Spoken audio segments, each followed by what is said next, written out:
Hello ସାଙ୍ଗମାନେ, ଆଜିକାଲି ଦୁନିଆ ଦେଖନ୍ତୁ ପିଲାମାନେ ପାଠ ପଢ଼ିକି ଯାଉଛନ୍ତି, କିନ୍ତୁ ଆଜିକାଲି ଦୁନିଆରେ ବୟସ ପାଠ ପଢ଼ୁଛି,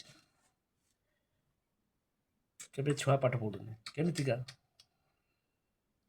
ଆରେ ବୟସ ଅନୁସାରେ ତ କ୍ଲାସ୍ ଉଠା ହେଉଛି, ବୟସ ଅନୁସାରେ କ୍ଲାସ୍ ଉଠା ହେଉଛି, କିନ୍ତୁ ବୟସ ଅନୁସାରେ କେବେ ପାଠ ହେଉଛି ନାହିଁ। ବୟସ ଅନୁସାରେ କ୍ଲାସ୍ ଉଠା ହେଉଛି, ବୟସ ଅନୁସାରେ ଚାଲିଛି ଶ୍ରେଣୀ ଉଠା। ବୟସ ବୟସ ହିଁ ପାଠ ପଢ଼ୁଛି, ଛୁଆ କେବେ ପାଠ ପଢ଼ୁନି। ବୟସ ହିଁ ପାଠ ପଢ଼ି ପଢ଼ି ଯାଉଛି, ବୟସ ହିଁ ପାଠ ପଢ଼ି ପଢ଼ି ଯାଉଛି, ଛୁଆ କେବେ ପାଠ ପଢ଼ୁନି। ଛୁଆ ଯଦି ପାଠ ପଢ଼ିଥାନ୍ତା ତାହେଲେ ତ ସେ ଠିକ୍ ପାଠ ପଢ଼ି ପଢ଼ି ଯାଇଥା। ପାଠ ପଢ଼ା ସେ 25 ପରୀକ୍ଷା ସାରିଦେଲା, ସବୁ ବହି ପଢ଼ା ବି ସାରିଦେଲା, ସେଟା ପ୍ରଥମ କ୍ଲାସ୍ ଉଠିଲା, ତେବେ କି ଛୁଆ ସେଇଟା ଠିକ୍ ପାଠ ପଢ଼ି ପଢ଼ି ଯିବ। ଆଉ ତ ଏଇ ତ 6 ବର୍ଷ ହେଇଗଲା ପ୍ରଥମ କ୍ଲାସ୍, 7 ବର୍ଷ ହେଇଗଲା ଦ୍ୱିତୀୟ କ୍ଲାସ୍, ଏଇଟା ପାଠପଢ଼ା ଠିକ୍ ନୁହେଁ। ସେଥିପାଇଁ ସରକାର ଏଇଟା ଧ୍ୟାନ ଦେବା ଦରକାର।